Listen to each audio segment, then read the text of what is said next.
মাকে নিয়ে আবারও বিএনপির ভারপ্রাপ্ত চেয়ারপারসন তারেক রহমানের পোস্ট, এবং সেই পোস্টে তিনি যা জানিয়েছেন তার মাকে নিয়ে পোস্ট শেয়ার করেছেন। এবং আজ সকালেও কিছুক্ষণ আগে তারেক রহমান আরও একটি পোস্ট শেয়ার করেছেন। সে পোস্টে তিনি যেমনটি লিখেছেন সেটি আপনাদের জ্ঞাতার্থে হুবহু তুলে ধরছি।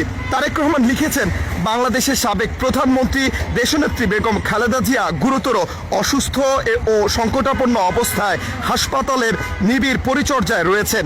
তার রোগ মুক্তির জন্য দলমত নির্বিশেষে দেশের সকল স্তরের নাগরিক আন্তরিকভাবে দোয়া অব্যাহত রেখেছেন।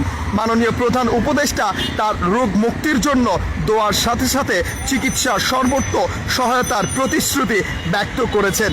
দেশ বিদেশের চিকিৎসক দল বরাবরের মতো তাদের উচ্চমানের পেশাদারিত্ব ছাড়াও সর্বোচ্চ আন্তরিকতায় সেবা প্রদান অব্যাহত রেখেছেন।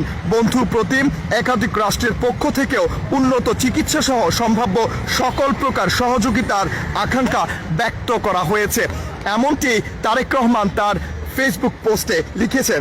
তিনি আরও লিখেছেন, সর্বজন শ্রদ্ধেয়া বেগম খালেদা জিয়ার প্রতি সকলের আন্তরিক দোয়া ও ভালোবাসা প্রদর্শন করায় জিয়া পরিবারের পক্ষ থেকে সকলের প্রতি আন্তরিক ধন্যবাদ ও গভীর কৃতজ্ঞতা জ্ঞাপন করছি।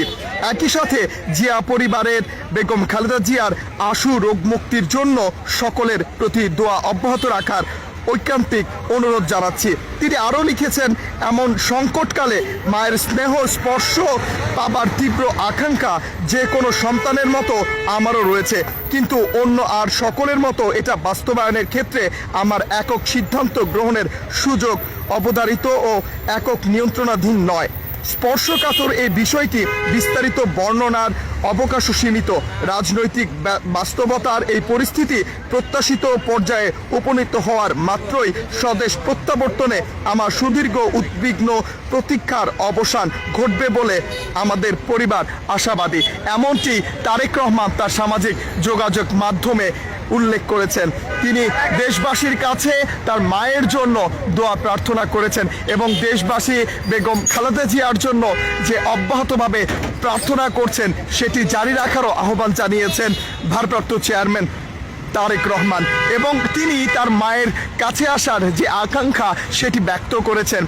বর্তমান বাস্তবতাও তিনি উল্লেখ করেছেন এবং সেখানে তিনি কিছু বিষয়ে উল্লেখ করেছেন যেটি সামাজিক যোগাযোগ মাধ্যমে বা অন্যান্যদের কাছে শেয়ার করার মতো নয়, সে বিষয়টিও তিনি উল্লেখ করেছেন।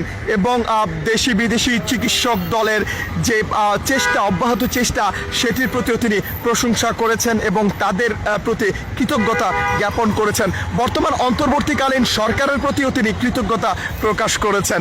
এবং গতকাল রাতে 10টা নাগাদ বিএনপির ভারপ্রাপ্ত চেয়ারম্যান তারেক রহমান একটি পোস্টে তিনি তার মায়ের যে শারীরিক অবস্থা সেটি তুলে ধরেছেন এবং সেখানে তিনি উল্লেখ করেছেন সাবেক প্রধানমন্ত্রী বিএনপির চেয়ারপারসন বেগম খালেদা জিয়ার শারীরিক অবস্থা অবনতির কথাও তিনি সেখানে উল্লেখ করেছেন।